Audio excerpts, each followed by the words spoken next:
salaamaaleykum mbooloo ñu ñuy seetaan tey jii ñu ñëw suñu émission 7 santé si Africa 7 donc di waxtaane tey jii feebar yu am solo yoo xam ne dañ ko seetlu mu gën a bari si hôpital yi wala si structure de santé yi de façon générale feebar yoo xam ni day jàpp bët yoo xam ni vraiment ñu ngi ñaan nit ñi bu ñu ko seetaanee ñu mën si jël seen matuwaay pour que vraiment ñuy mën a di teel a dem si hôpital yi parce que li ma seetlu mooy que consultation yi jàpp affaire bët dafay bari lool ba nga xamee ni parfois dina ëpp li nga xam ni moom la ñu koy xalaatee. alors pour cela ñu ngi dalal suñu benn xarit docteur Babacar Sall mu nga xamee ni si loolu lay liggéey ophtalmologiste la pour ñu waxtaanee wàllu glaucome li ñuy wax wàllu glaucome. li ñuy waxtaanee aussi cataracte ak yenn bu dee temps bi permettre nañ ko ñu waxtaanee wàlle li ñuy wax limboconjonctivite endémique des tropiques muy maladie boo xam ne dafay allergie. alors pour cela donc damay wàcc juste docteur Sall mu présenté wu ñu doog a dugg ci waxtaan bi. jërëjëf docteur Diop man maa ngi tudd docteur Sall maa ngi exercer à la clinique Rabi et éventuellement au SAMU aussi certaines. am na ay jours yu may consulter au SAMU. D'accord. Voilà donc je suis ophtalmologiste de profession. ci wàllu bët laay liggéey. et effectivement problème mu bët yi. ñu bëri ñàkk information moo tax feebar yu bëri ñu koy seetlu ci yenn stade yoo xam ni vraiment. mënoon na gën a teel a ñëw ñu wàññi degré. maladie visuelle yi am. oui ak yenn complications yoo xam ni buñ ci teelee falu daal. dina mais merci d'avoir répondu donc à notre invitation. Bon émission bi comme je dis c'est une émission d'information donc de sensibilisation. C'est pour que les gens ñi nekk ci kër gi comme je le répète souvent mën a teel a jóg. balaa affaire bi di gën a grave dinañ am problème mu feebar mais en plus problème de coût et puis feebar yoo xam ne dafa bari si kii bi man je pense que bon je fais pas de la consultation ophtalmo il est évident mais yow mi nga xamee ni da ngay def consultation ophtalmo naka nga ko gisee feebar yooyu glaucome cataracte L7 est-ce que bari na lool si sa consultation. bari na boo jëlee par exemple L7. oui boo jëlee fukki malade yoo gis fukki xale yoo gis. dina am juróom-benn yoo xam ni au moins. donc feebar boo xamee ne xale lay gën a dal. lay gën a dal oui mais am na ay mag yoo xam ni dañuy ñëw. ànd ak seen feebar boo xam ni biñ nekkee xale ba léegi lañ ko am. cataracte nag en général feebaru mag la. mag yi ñoo koy gën a am ci la ñuy gën a gis. cataracte ci mag yi lañ koy gën a gis mais am na ay xale yu judduwaale ak seen cataracte. am na ay xale yoo xam ne ay jeunes yoo xam ne dañuy am cataracte tamit. ay yenn gaañu yu ñuy am yenn activités yu ñuy def moo xam ni. yenn gaañu moo leen jox cataracte. cataracte daal ñëpp mën nañ ko am mais ci mag yi lañ koy gën a seetlu daal. exactement. glaucome tamit feebar la boo xam ni bu ñëwee ci ñun yenn saa dañuy gis ñoo xam ne dañu yaakaar ni cataracte la ñu am. mais du cataracte parce que nit ñi dañoo yaakaar ni mag yi am problème bët yëpp cataracte la ñu lay doon. glaucome dafa di feebar boo xam ni ñu bëri xamuñu ko. oui ñu bëri dañu yaakaar ni bu ñu amee tension artérielle. mooy boo leen waxee da nga am glaucome pour ñoom tension artérielle bi moo tax ñu am glaucome alors que ñaari feebar yoo xam ni c'est complètement opposé. amul benn lien particulier. d'accord donc ñi am tension. dañ yaakaar ni tension bët boo leen ko waxee tension yaram bi moo leen ko jox. mais du loolu beneen feebar la. am na ñoo xam ni boo leen duggee ci traitement wu glaucome. laaj leen yenn traitement ñu war a def opération dañuy naan glaucome kenn du ko opéré bu ñu opéré sa glaucome da ngay gumba. exactement. voilà donc ñàkk information la daal. voilà je pense que bon loolu moo tax na ñu toog fii pour informer leen pour que dalal seen xel si wàllu loolu. glaucome ni nga ko waxee aussi donc feebar boo xamee ni la dina à tout âge. glaucome à tout âge dina la dal quoi en réalité. oui glaucome. oui am nañ glaucome à tout âge éventuellement am nañ ay glaucome congénitaux ay xale yoo xam ne dañuy judd ak glaucome. c'est ça am na ay glaucome juvénile. oui xale yoo xam ni ay 20 ans ñu commencé am glaucome. oui am na mais glaucome chronique à angle ouvert bi ñuy wax. mooy bi gën a fréquent. c'est après la quarantaine en général. boo xasee ba am 40 mais glaucome tubaab bi mu ngi koy naan neuropathie optique. feebaru nerf bi la. nerf bi sidit bi nekk ci biir bët bi. mooy subir benn pression au niveau de la tête du nerf optique pression bi tension bu yéegee ci biir bët bi. parce que normalement bët dafa am ay glandes ci biir yoo xam ne dañuy sécréter benn liquide. liquide boobu bu ñu koy sécréter. dafa war a jàll dafa war a génn. exactement. léegi nag bu amee déséquilibre entre liquide bi ñuy sécréter ak fi mu war a génn. day créer benn genre pression ci biir bët bi. bu ko defee day fatt bopp sidit bi. li muy fàtti boobu sidit bi nag mooy waral feebaru glaucome bi di évoluer ndànk-ndànk. mais ñi dañu yaakaar ni tamit glaucome sa bët buy metti tension bët bi moo war a yéeg. mais glaucome bi gën a fréquent. amul metti. amul metti exactement. dañuy gis ku bëtam metti dañuy ne la est-ce que sama bët bi amul tension. mais am na benn tension am na ay tension yoo xam ne dañuy ànd ak mettit. mais ñooñu ci juróom-benn waxtu rek sa vision bi dañ na carrément mënatuñ ci dara. mënuñ ci dara. te glaucome feebar la boo xam ni. li mu xës ba wàññi ci gis-gis bi. kenn mënu ko yokk. kenn mënu ko dindi. mënatuñ ci dara. donc en fait si on comprend bien donc il y a un obstacle en fait il y a une sténose peut-être quelque part wala fii en tout cas ndox bi di war a jaar. au niveau du trabeculum dafa am benn voie de passage boo xam ni foofu la ndox bi bët bi sécrété foofu la war a jaar. exactement comme nit bu naanee ndox ba vessie bi fees. war a saw. tout à fait. donc toute production. la production doit être égale aux sorties. aux sorties donc benn équilibre moo fa am en général. absolument donc est-ce que fii au Sénégal cas glaucomie est-ce que xaw na bari wala yooyu dans vos consultations en fait dans ta pratique courante. bëri nañ mais surtout sous diagnostiqué en fait. ñun dañuy en fait glaucome feebar la boo xam ni c'est l'une des rares maladies en ophtalmo. boo xam ni mën nañ ko dépister. dépistage mooy gis ko balaa signes yi di feeñ. mais ñu bëri malheureusement Sénégal bu ñu ñëwee dañuy ñëw ci ay stades yoo xam ni benn bët bi dañ na parce que glaucome feebar la boo xam ni dañu naan une maladie insidieuse. insidieuse et sournoise. sournoise parce que dina commencer ay années. balaa muy commencer wàññi vision bi. léegi nit ki bu ñëwee en général bu tàmmul def dépistage di xool bëtam sans pour autant mu am benn signe. day ñëw ak benn stade boo xam ni vision bi xaw na wàññeeku ba pare. te comme on dit lépp lu xas ba wàññeeku kenn mënu ko yokku. donc le maître mot mooy teel a ñëw. à partir de 40 ans un examen oculaire par an. permet de dépister éventuellement le glaucome bu ñu jëlee tension bi xool fond d'œil bi ainsi de suite. D'accord mais je pense que systématiquement ça doit être une consultation d'autant plus que amul benn symptôme. aucun signe en fait aucun signe donc da ngay toog ba. il y a par contre des éléments suspects. Exactement. il y a l'hérédité. nit boo xam ni am na benn parent boo xam ni mës na am glaucome.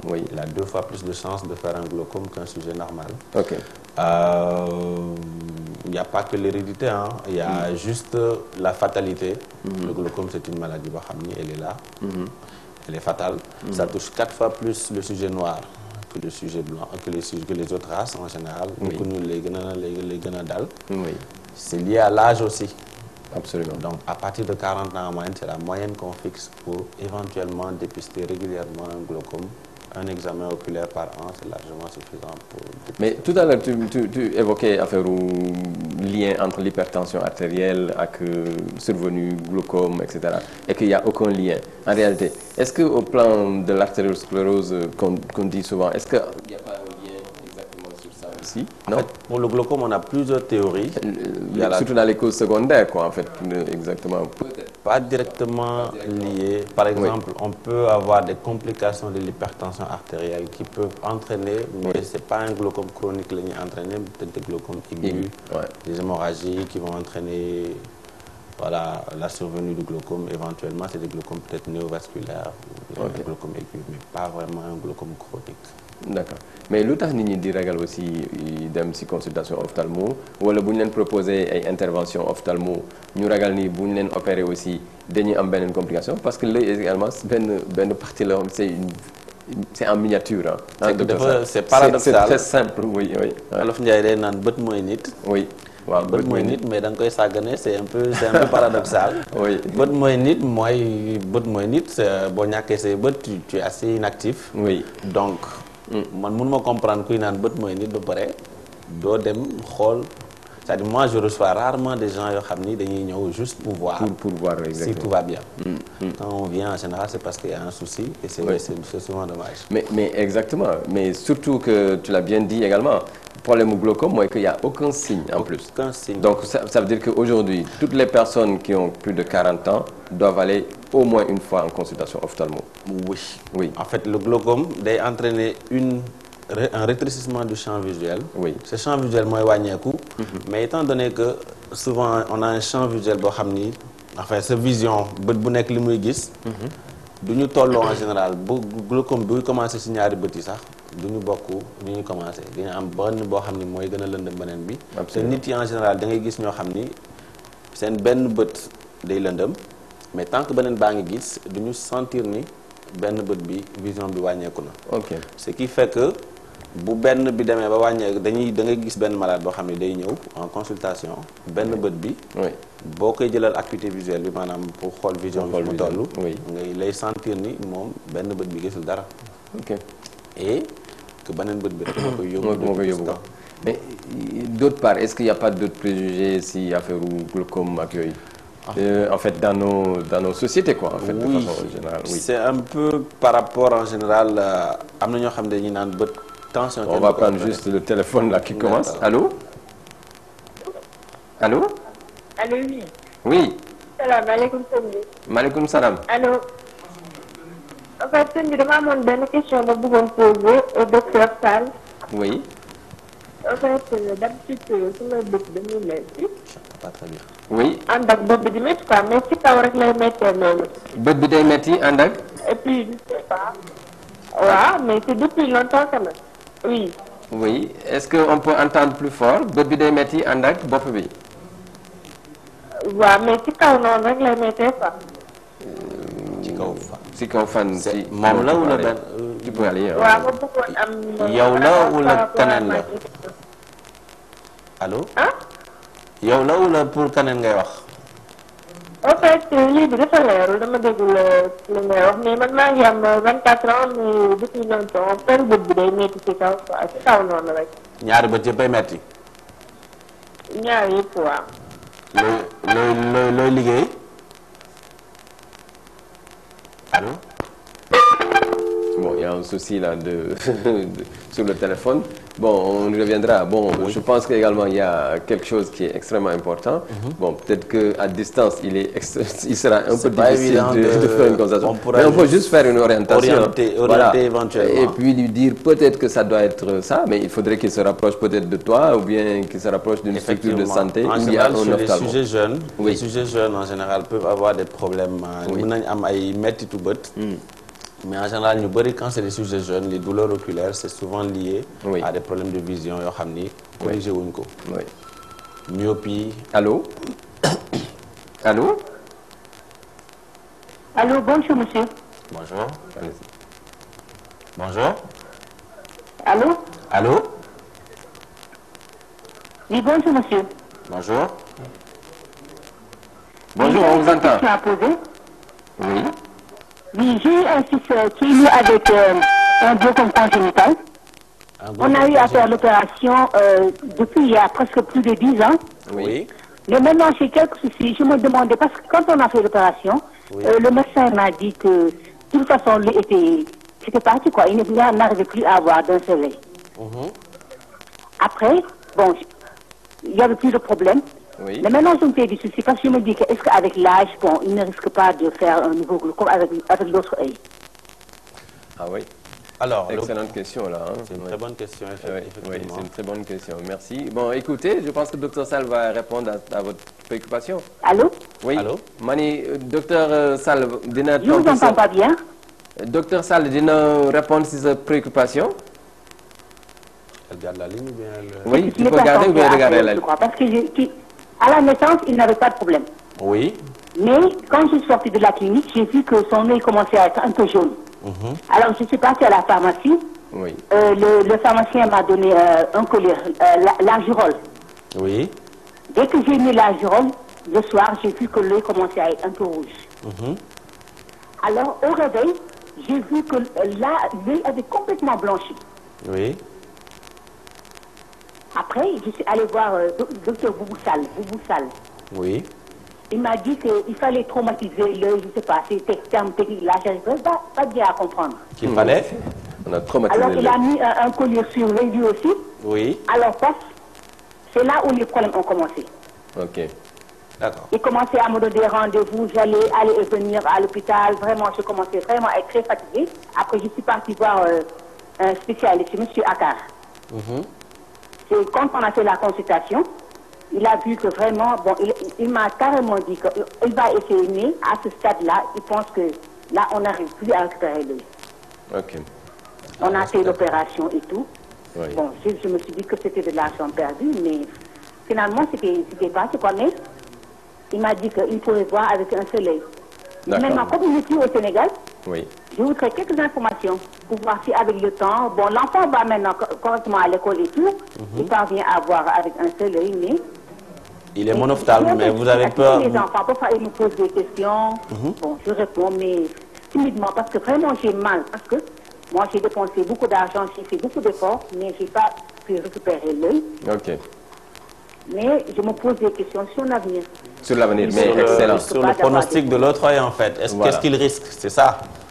Maintenant, vous allez me répondre, André, parce que je n'entends pas bien. Très bien, très bien. On vous laisse le temps de vous asseoir et d'écouter, d'accord? Parfait. Donc, alors, docteur, oui. le glaucome congénital, en fait, c'est des enfants qui naissent avec un glaucome, une hyperpression au niveau oculaire. En général, il est bilatéral, c'est-à-dire ñaari bët yëpp ñooy am glaucome congénital. Oui. Donc, on l'a opéré. Ce que j'ai oublié peut-être de lui demander, c'est est-ce qu'on a opéré les deux yeux? Oui. L'œil atteint, l'œil qui était plus atteint et l'œil qui n'était peut-être pas encore très bien atteint. Oui. Mais glaucome congénital dafa am ay stade. Ok. Am na benn stade boo xam ni bu fa bët bi yeggee. Déjà cornée bi tension bi li muy gën a yéeg ci bët bi per bi di gën a weex. Absolument. Mais par contre, li ma leen doon naan sànq y a pas beaucoup de signes ci biir glaucome mu mag bi. Mais glaucome mu xale en général, il y a des signes annonciateurs. Ah d'accord. Xale yi bu ñu juddu, on les appelle les enfants qui ont de trop beaux yeux. Seen bët yi dañuy rafet. Ah ok. Les grands yeux, ils sont très grands. Per bi day ngande. Absolument. Tout le monde dit qu'ils ont de grands yeux. Mais malheureusement au Sénégal dañuy naan dañ ko catu parce que dañoo tudd bët yi. Voilà, mais c'est ça. C'est de cela dont je parlais. Mais c'est ce qu'on appelle les enfants aux trop beaux yeux. Ok. Donc bët bi mais des larmoyés, il y a des larmes qui coulent assez souvent. Et en fonction du stade en général, souvent c'est le pédiatre qui découvre plus rapidement ces signes de glaucome là, congénital, plutôt que l'ophtalmologiste en fait. Mais quand ils viennent à un stade très précoce, on peut opérer rapidement. Glaucome congénital, donc opérer. Oui. Il faut opérer. Et quand c'est opéré à temps, vraiment c'est un œil qui finit par avoir peut-être pas 10 sur 10, mais qui voit assez bien, une vision assez fonctionnelle. Okay. Mais un œil qui a déjà été opéré, bët bi nga xam ne mi ngi ciy gis, c'est comme man mii sama bët bi li mu mën a am yëpp la bët boobu mën a am. Absolument. Donc c'est juste ça. Oui. Donc son problème de glaucome congénital a été réglé, mais cet œil-là est soumis à toutes les complications qu'un œil normal peut avoir. Et donc du point de vue pronostic, comme elle le suggère, je pense que il faudrait régulièrement qu'elle puisse... En fait, un enfant, xale bu am benn bët, c'est ce que nous on appelle un œil précieux. Oui. Parce que boobu rek moo koy yóbbu. Exactement. Il faut que cet enfant-là aussi mu gis régulièrement un ophtalmologiste pour pouvoir un suivi de cet œil-là en général. C'est un œil qui est fragilisé en fait. Oui. Donc sur ce plan-là, donc elle n'a qu'à se rapprocher davantage des structures où vraiment, peut-être il faut régulièrement, une fois, 2 fois par an. Oui. Et en fonction du rythme, c'est l'ophtalmologiste qui va peut-être fixer le rythme des autres consultations, mais en fonction du cas. Ce sera juste une surveillance. C'est comme toute autre surveillance médicale, je pense qu'il faudrait une surveillance, quoi, simplement. C'est bien ça. N'est-ce pas? C'est bien ça. Bon, je pense que pour ça, elle peut se rassurer donc du point de vue de sa préoccupation. Non, je pense qu'il n'y a pas de souci particulier par rapport à ce glaucome congénital-là. Alors, je prends le téléphone là, en attendant. Allô, monsieur, c'est moi encore. Oui. Oui, maintenant, je voudrais avoir le numéro de monsieur Sall. Oui. Où est-ce qu'il est? D'accord. Donc on va vous le passer à l'antenne, d'accord? D'accord. Inch'Allah, d'accord, ok, très bien. Alors, donc, si on revient sur cet aspect, donc je crois que c'est important. Donc, c'est comme toute surveillance médicale, qu'il s'agisse des autres pathologies, il faudrait nécessairement que les gens aient le réflexe de consulter. Pas juste attendre les complications. Mais bon, on se rend compte que malheureusement, ce n'est pas le cas dans le glaucome. Dans les autres pathologies, c'est la douleur qui amène la consultation. La douleur. Alors, chez les personnes comme présentant un glaucome, donc il n'y a pas de symptômes. Il n'y a pas vraiment de symptômes. On peut avoir ce qu'on appelle des halos colorés. C'est-à-dire genre da ngay gis, mais da ngay mel ni gis ay couleurs. Oui. Bët bi mën na larmoyer de temps en temps. Absolument. Mais tension boobu di yéeg ci biir bët bi. Corrélation douleur bi ci gars yi di teg amul douleur. Le glaucome chronique il est indolore. Ok. Donc glaucome congénital également. Bon, je pense qu'il faudrait. Ça c'est-à-dire boo gisee sa doom bëti di jooy. Constamment. Oui. Per bi xaw a gën a mag peru yeneen xale yi. Il faut surveiller pour voir en fait xale yi ñu bëri sax en général pédiatre bu koy gis. Oui. Le diagnostic de glaucome congénital du jàll. En fait il ne rate pas. Mais délai de consultation bien en général. Mais tu l'as très bien dit, mais c'est pas partout aussi où il y a des pédiatres qui vont poser le diagnostic. Même les enfants naissent déjà. Généraliste peut le poser. Oui, mais je veux dire de façon générale, à Dakar, oui, on peut éventuellement avoir ce réflexe-là. Ça, c'est bien vrai. Mais quand vous quittez Dakar pour aller dans les régions, vous verrez 2 médecins dans la région ou dans le département ou dans la commune. Ça, c'est bien. Évidemment, tu verras la sage-femme. Je pense qu'il y a une nécessité de faire de la formation sur ça. Oui. Même le personnel, pour que les gens, quand on fait un accouchement, qu'on puisse également détecter, au lieu de se préoccuper en disant simplement que c'est un enfant aux beaux yeux, etc. Oui. Bon, et puis laisser souvent passer. Avec le glaucome en général, l'enfant naît avec des cornées plutôt claires. Oui. Donc en général, la sage-femme qui vient de voir l'enfant, elle passe facilement à côté. Oui, bien sûr. C'est les premiers examens de l'enfant, peut-être éventuellement celle qui s'occupe de la vaccination, les premières vaccinations, qui regarde en général un aspect oculaire particulier, peut alerter la maman. Mais nous avons notre tradition, donc on va dire que xale bi dafa rafet rek simplement. Donc voilà, alors qu'en réalité, voilà, mais je pense qu'il faut que les femmes, les mamans qui suivent peut-être et ce réflexe-là, en se disant non, c'est pas parce que ça me donne de feu différent des autres xale yi, mais peut-être qu'il y a quelque chose et il faudrait se rapprocher d'une structure de santé où peut-être on pourra porter ce diagnostic-là. Et ce qui est dommage, c'est glaucome congénital. Vision bi xasee ba dem, c'est ce qu'on appelle l'amblyopie. L'œil devient non fonctionnel, l'enfant est handicapé. Donc je pense qu'il y a des cas en fait d'enfants qui brutalement perdent les yeux et que et dans nos sociétés. Moi je vois beaucoup d'enfants quand ils mendient finalement. Oui. Quand tu vois les cornées, tu te rends compte qu'effectivement c'est des cornées de glaucome congénital. Mal dépisté, mal diagnostiqué. Bon, vraiment après c'est un désastre. Donc il y a un vrai problème de santé publique. Un réel problème de santé publique. Bon, surtout que vraiment problème sociétal qui cause la cécité. Qu'il s'agisse de l'enfant ou de la personne adulte, c'est vraiment un problème sociétal. Avoir quelqu'un qui a de la cécité, c'est une charge même pour non seulement pour l'État mais pour la famille. Oui. Donc c'est quelqu'un qui est handicapé. mënul dem fenn. Il faut absolument que quelqu'un di ko omat tout le temps. Surtout on avait fait éventuellement, j'avais fait un mémoire sur le glaucome, la qualité de vie du patient glaucomateux. C'est que ben aspect là boo xam ni ñun duñ ko jël, on n'a pas souvent le temps de le prendre en charge. Nit boo xam ni jàng na liggéey na mi ngi dundal njabootam. mu xëy am benn feebar boo xam ni day wàññi gis-gisam carrément. Déjà non seulement koo xam ni da nga tàmm di demal sa bopp ñu di nécessité kenn di la jàppale tout le temps. Déjà sa humeur da ciy jouer. Socialement da ngay irritable. Tu n'es pas facile à vivre. Tout à fait. Juste parce que tu n'aimes pas te faire aider. Et même sa njaboot yi en général, il y a souvent des gens qui doivent aller travailler qui sont obligés de laisser leur travail pour s'occuper de toi. dañuy gis ñoo xam ni dañuy am glaucome ba glaucome bi yóbbu seen muur seen bët yi xale bi waroon jàngi dem école dañ koy bàyyi ak maamam.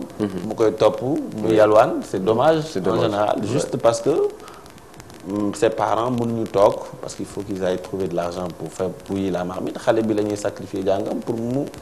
ànd ak paa bi donc c'est vraiment dommage en général alors que bu ci ñuy doon jóg teel. oui. Bon. Répercussions yi day xaw a. Mais est-ce que au-delà de ça donc quand il y a une intervention qui est faite donc un traitement. Est-ce que on a des chances de récupérer.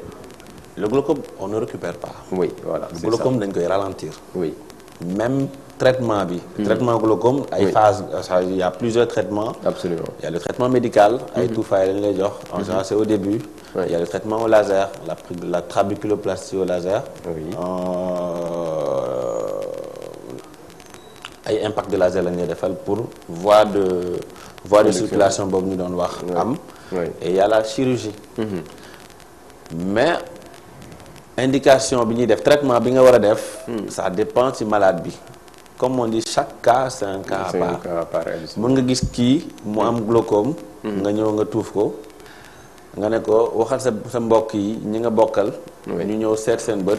keneen bu ñëwee nga ne ko yow dañu la war a opérer. il va pas comprendre. il va pas comprendre non man je préfère nga tuuf ma.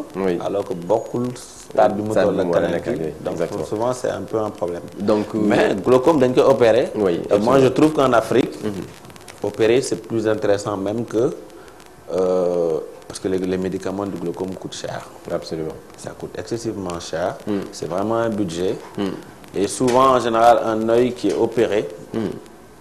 On n'a plus besoin en général de mettre des collyres si la tension reste plus stable possible. Bon, donc ce cas de glaucome particulier donc qui nous a pris un peu plus de temps, mais je pense que c'est le dépistage. Donc soit à la naissance, donc les enfants qui naissent, il faut qu'on regarde leurs yeux. Et que la sage-femme puisse attirer l'attention de la maman et attirer le pédiatre, tout personnel médical en général. Voilà, exactement. Et voilà, c'est-à-dire sujet de 40 ans, consulter régulièrement. Sujet bu am parent boo xam ne am na glaucome. Aller consulter parce qu'il y a l'hérédité qui est là aussi. Donc voilà, c'est une culture boo xam ni. C'est pas seulement pour l'ophtalmologie, mais on doit l'avoir pour éventuellement toutes les pathologies, toutes les spécialités médicales, ou bien tout ce qui est en lien avec la santé. Voilà. Je pense que c'est vraiment important pour que nit ñi am. Donc en se disant qu'au-delà de 40 ans, évidemment, tout le monde peut faire un glaucome. 2 fois plus pour quelqu'un boo xam ni am na parent boo xam ni am na glaucome. Et risque glaucome bi day augmenter plus l'âge avance, plus le.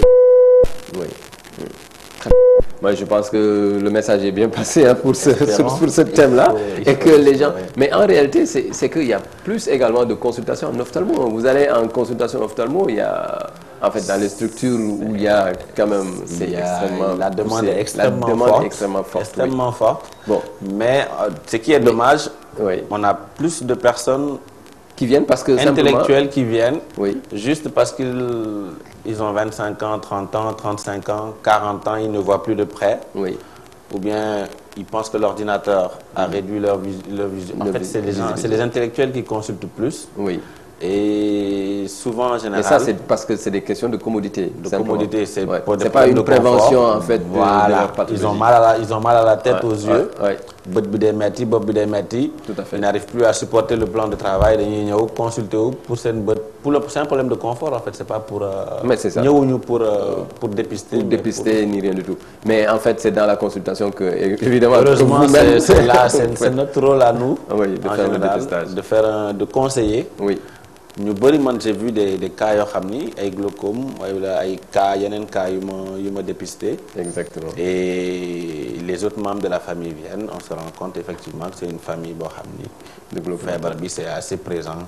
ñu bëri dañu am problème mais da nga gis ñoo xam ni dañu leen naan ñun dañu am rab bu ñu yeggee yenn âge yi ci dañuy gumba. sama 7 maam dañoo gumba sama truc. Mais absolument, mais ça c'est encore. C'est culturel. Oui, c'est culturel.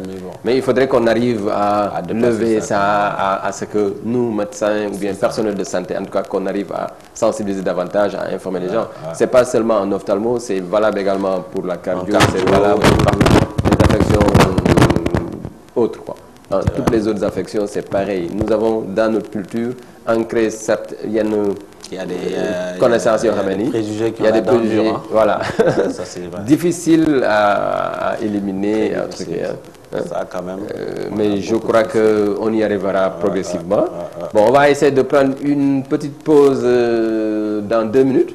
Et puis le temps de renforcer également sur la prévention en se disant que dans la glaucome congénitale, oui, il faudrait un dépistage précoce. Deuxièmement, chez toute personne au-delà de 40 ans également, il faudrait une consultation ophtalmo, mais de dépistage quoi. Non seulement parce que tu as une baisse de l'acuité visuelle, moi, ce bët dafa commencer de lëndëm wala da nga am problème de vision.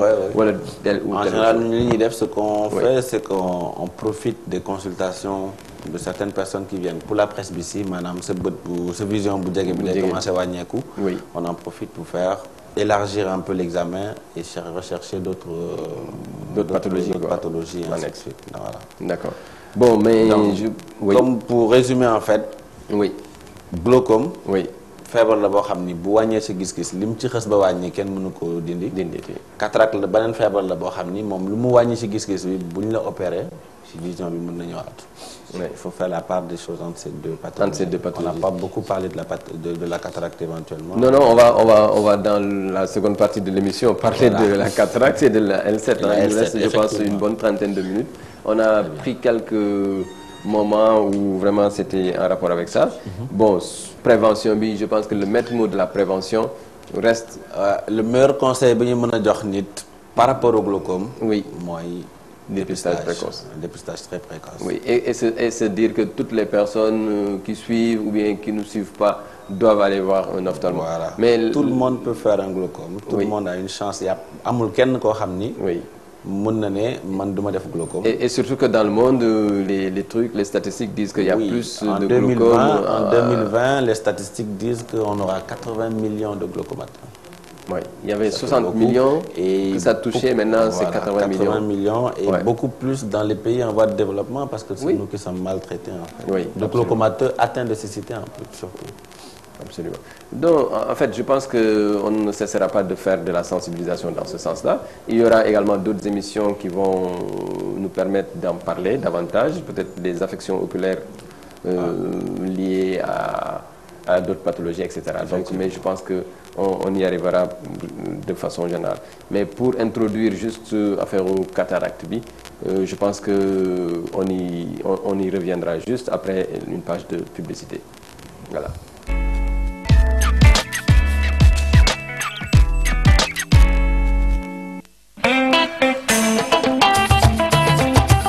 Après 5 ans d'absence de la discographie nationale internationale, Sidi Samb revient avec force. 2 disques, le disque Sunu, un disque international. Album bu njëkk bi tudd Sunu, album bu Sénégal bi tudd Aada Yi. Oui, attention mbokk yi, Sidi Samb loo def mu ne Sunu est un disque international de 10 titres acoustiques. Oui, Sidi Samb nous fait découvrir les rythmes et les sonorités avec les richesses culturelles d'Afrique. Sidi Samb. Aada Yi, l'album de 10 titres. Sidi Samb way ci ngewel waxee ngewel Aada Yi beneen chef d'œuvre la ñaari chef d'œuvre yoo xam ne melomaan yee ko moom li ku mu doyul dara du la doy. Le grand retour confirmé Sidi Samb, album Sunu ak Aada Yi disponible partout au Sénégal. Cey Sidi Samb ngewel ku ne ngewel neexul da nga cee bokkul dama ne lii mooy ngewel.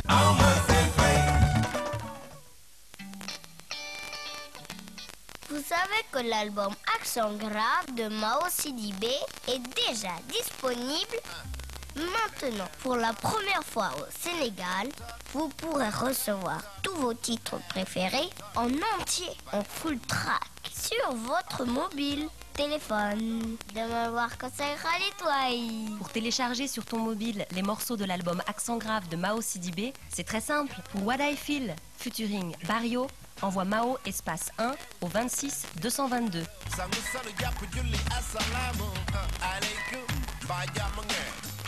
Pour Accent Grave, envoie Mao espace 2 au 26 222.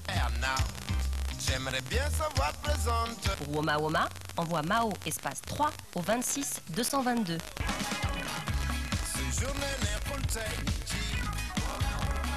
Pour Camp de Tiaroy, featuring Nix et Pepese, envoie Mao espace 4 au 26 222. Pour Joyi Fit Niddoff, envoie Mao espace 6 au 26 222. Chalaleng, envoie Mao espace 7 au 26 222. Pour Samanatu Futuring Books, envoie Mao espace 8 au 26 222.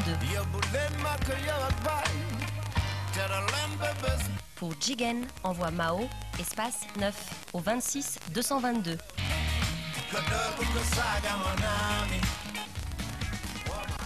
Demal wax ko say xarit waaye.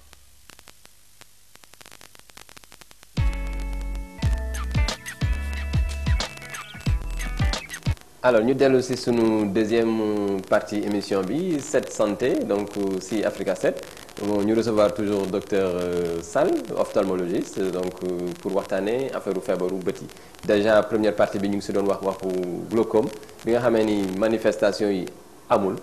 pratiquement donc seetlu dépistage bi daal li ñu si ñaan mooy que ñu koy def de façon précoce surtout chez les personnes de plus de 40 ans où on constate que daf si gën a bari. mais par contre nag am na ñoo xam ne ni si xale lañ koy amee évidemment donc là aussi dépistage bi précoce. beneen affaire bi nga xam ne docteur Sall effectivement confirmé na ko mooy que loo xamee ni vraiment ñàkk nga ko si wàllu glaucome bi c'est pas rattrapable. c'est pas rattrapable c'est presque irréversible. donc li ñuy gën a def li ñuy ñaan donc mooy que képp koo xamee ni vraiment am nga at yu passé 40 ans nga mën a dem consultation comme ni ñuy demee consultation urologie. comme ni ñuy wax affaire prostate comme ni ñuy waxee affaire cancer du col chez les femmes et cetera donc noonu la ñu mën a defee wala tamit consultation ophtalmologie pour dépister affaire glaucome en réalité parce que également problème de société là aussi. parce que seetlu nañu ku ñu wax ni sa bët yi dafa nëbbu dafa muuru. en réalité da ngay am vraiment des soucis si intégration sociale bi sociétale et en plus de ça maintenant coût économique quoi en fait coût économique bu dee da ngay liggéey wala bu dee yaa ngi retraité wala et cetera à la fois ses parents et cetera ñu ngi lay jël en charge donc ñu ngi ñaan vraiment nit ñi teel si jóg ñu toppatoo ko et que aussi pouvoir public yi accompagner consultation yi et cetera. bon je pense que deuxième phase bi ñuy wax docteur Sall mooy problème li ñuy wax limboconjonctivite endémique des tropiques. bon nga xam ni souvent aussi c'est un problème qu'on rencontre très souvent. bon en consultation générale il est vrai boo fi gisee benn xale aussi di nga gis ni bët yi ni muy changer. je pense que loolu aussi war nañ si waxtaan. c'est extrêmement important. limboconjonctivite je pense que képp ku nekk Sénégal xam na kenn koo xam ni bët yi dañu café. oui ce qu'on dit en général. bu leen mën a jàpp. oui. quoi encore et les draps yi ñuy tëdd en général préférer les draps en coton et xaar ba ñuy waaj a tëdd pour teg draps yi parce que en général boo ko teelee teg dans la journée poussière bi boo ko jëlee xale bi bu ci tëddee en général le matin il inhale toute la poussière durant la nuit et puis ça le fatigue le matin. et c'est clair que souvent moi ce que j'ai constaté dans mon expérience également c'est que même les enfants qui font une L7 ils ont d'autres types d'allergies quoi. dermatite atopique voilà probablement une rhine allergique ou bien un asthme même voilà. donc tout cela fait que bon ça rentre dans le même cadre. Il faut que mu am benn collaboration déjà il faut qu'il y ait l'ophtalmologiste l'ORL le pneumoallergologue le dermatologue qui prennent en charge ces malades là mais c'est des maladies chroniques yoo xam ni nous on a la chance avec la L7 dans la plupart des cas après la puberté day dem yeneen maladie yeneen allergie asthme et autres rarement on l'a presque toute sa vie en général. donc mooy en fait feebar yi nga xam ne sa bët yi day xonk donc di xasan voilà di xonk di xasan booy yeewu souvent surtout si xale yi lay gën a fréquent c'est une maladie de l'enfant donc si nañ koy gën a seetlu donc xale yooyu nga xam ne dañuy am problème yooyu en réalité il faut que ñu sensibiliser ses parents pour que xam ni aussi ça peut disparaître avec l'âge de la puberté. Après la puberté en général dans 80% des cas. Oui, mais n'empêche il faut un traitement. Parce qu'il faudrait pas que également long. Oui, il faut pas que les gens s'attendent à ce que mu dem simplement noonu sans pourtant le traiter. doo ñëw rek ci avec les médecin risques. bi mu tuuf la mu jeex. non c'est pas une maladie fixe c'est une maladie chronique que l'enfant entraîne Oui. pendant des années et des années. Il faut le suivre Et il faudrait informer. Moi, je pense qu'il faudrait que, dans les structures également de consultation, il faudrait un pool des infirmiers ou bien des chargés uniquement de l'information médicale. En Europe, c'est ça. En Europe, c'est ça. Il y a des femmes qui sont accompagnées psychologiquement parents, parce que c'est les parents qui, en fait, ils sont plus stressés que les enfants. Mais j'en parle parce que simplement, c'est le côté économique. Hein. Donc, le fait de traîner de consultation en consultation, c'est un problème d'économie. Hein. Tu vas payer la même consultation et c'est les mêmes résultats. Et en général, c'est presque les mêmes colis. Donc, médecin bi defal na ma tuufaay ak pommade.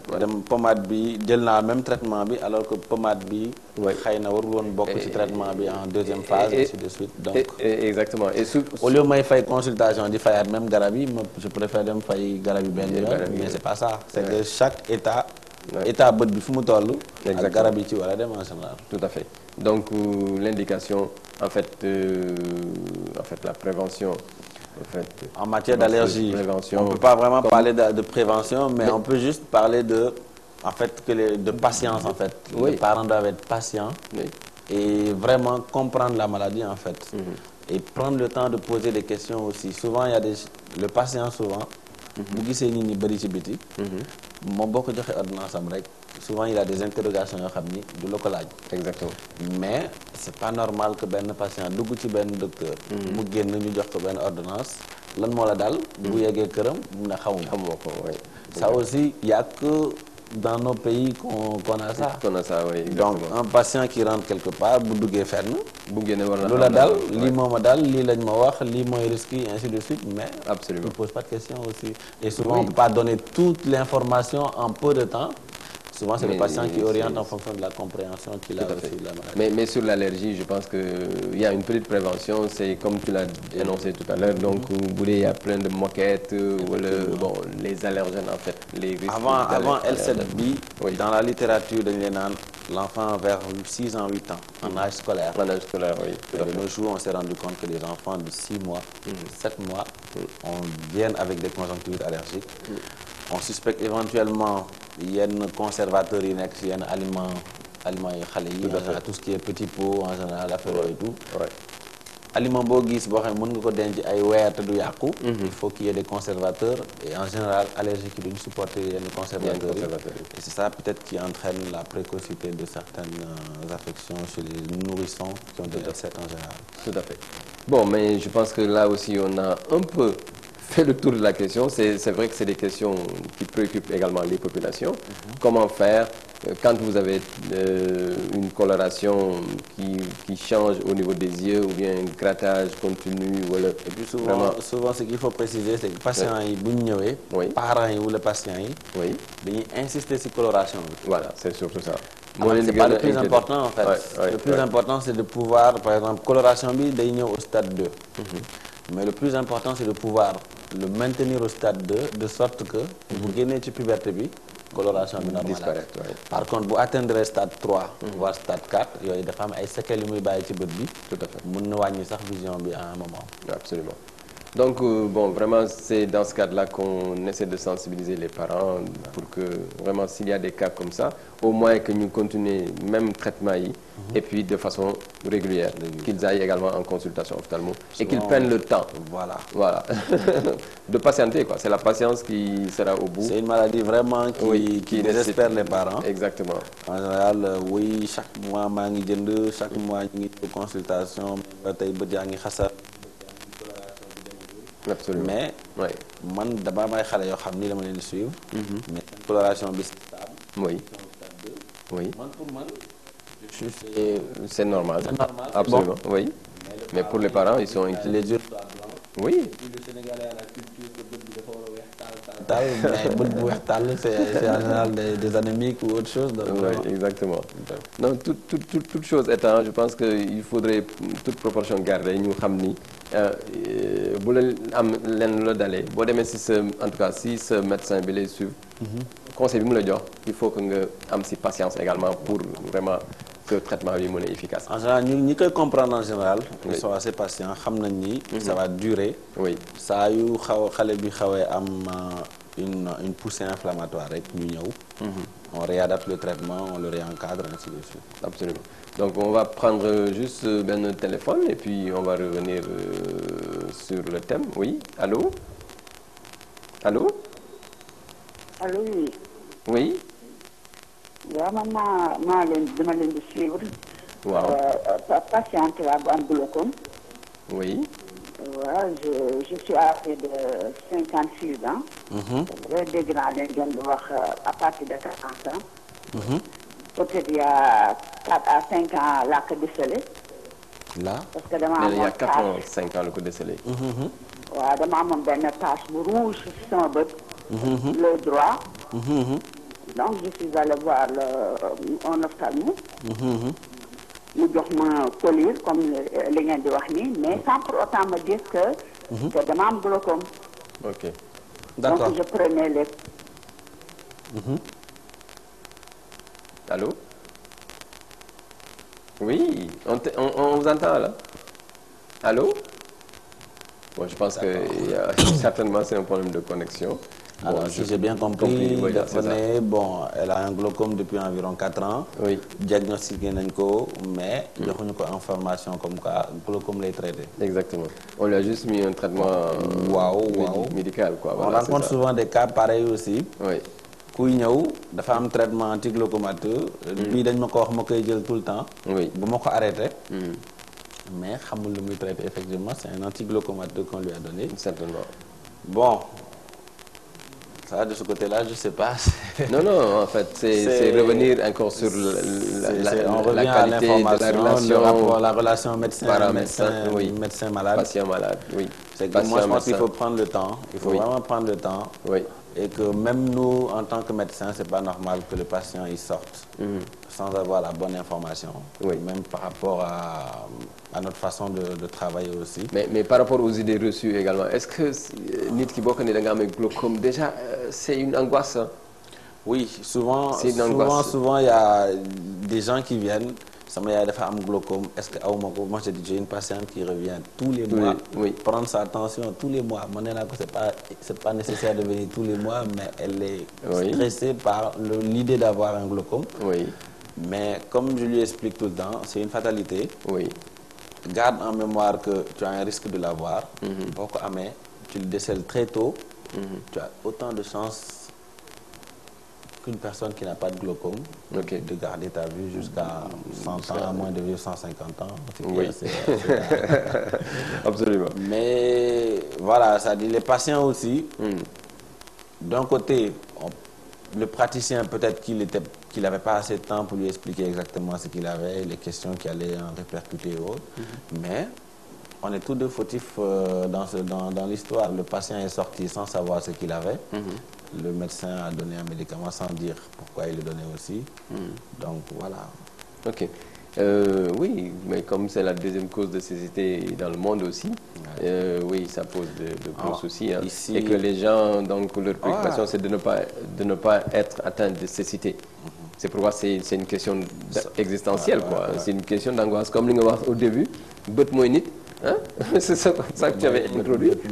Bon, alors donc l'angoisse est là et que nécessairement c'est très angoissant. C'est évident que souvent on dit que le patient se plaint plus de son traitement que de sa maladie en fait. C'est-à-dire le coût que le traitement,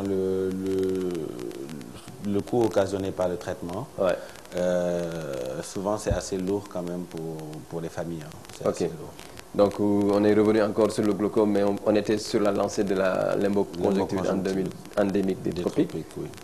Pourquoi des tropiques? Parce que c'est beaucoup plus fréquent en milieu subtropical et tropical, hein, simplement. Oui, en fait, c'est le du point de vue de la fréquence, quoi, en fait, en réalité. En fait, dans la littérature, on parle de kératoconjonctivite vernale. C'est ça. C'est la kératoconjonctivite vernale. Mais dans les pays tropicaux, comme les nôtres, ça s'accompagne de la coloration. Exactement. Le blanc qui a la même allergie, il a les mêmes gènes, La même gêne, la démangeaison, photophobie, ainsi de suite, mais il n'a pas la coloration qui va avec. Tout à fait, exactement. Cette coloration, elle est typique de notre tropique, en fait, de nos contrées. Donc c'est pour ça qu'on a individualisé cette entité-là, et c'est d'ailleurs même le professeur Diallo, Joseph Diallo, qui l'a décrit pour la première fois, qui était ici, un de nos maîtres. Qui est malien, c'est ça? Guinéen, donc Guinéen, voilà, c'est le chef de service de l'hôpital Dantec avant le professeur Alassane Wade. Tout à fait, et ensuite le professeur Robert. Exactement. Donc voilà. Ok. Donc on va également insister et aller sur la cataracte très rapidement. Oui. Sur la cataracte, par opposition au glaucome, glaucome day entraîner une cécité irréversible. Oui. Par contre, cataracte, la cécité, elle est réversible. Voilà, excellent. Tant qu'à choisir, mieux vaut avoir une cataracte qu'un glaucome, parce que les gens sont beaucoup plus à l'aise même d'aller voir une consultation quand on vous dit que c'est une cataracte et que d'aller opérer, quoi. Souvent, ils n'acceptent pas beaucoup l'opération aussi. Ils ont peur parce que Dieu opère que cataracte, bottom l'air roule, opérer, il y a des chances que c'est un bot douleur. Mais comme j'en reviens toujours aussi, cataracte, le seul traitement, c'est la chirurgie. Absolument. Opérer. Ben tout faille bo xamni dinañ ko defal cataracte bi say lo mënul nek. Donc et du point de vue des causes de la cataracte, il y a enfin la cataracte c'est l'âge. Oui, c'est l'âge. En général, cristallin bi nek ci bir beut bi day transparent bo nekké xalé. Oui. Di baye lumière bi jall. Lepp boy gëna jëm mak transparence am bi di wañé. Ngay gis melni kuy gis ci saxar.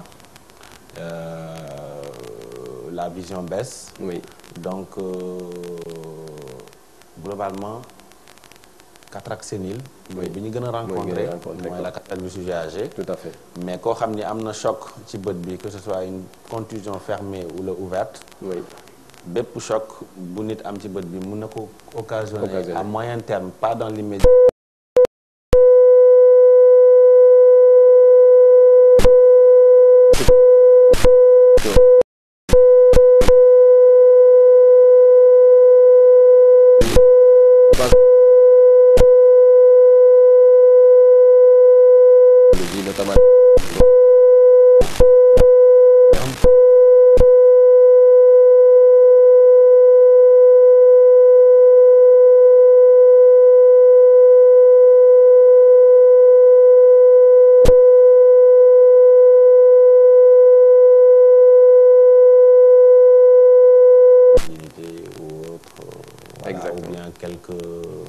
Quelques infections, rubéole durant la grossesse, cataracte pathologique, dû au diabète, maladie métabolique, hypoparathyroïdie, ainsi de suite. Et des cataractes qui sont dus au traitement dont on a parlé, corticothérapie, etc.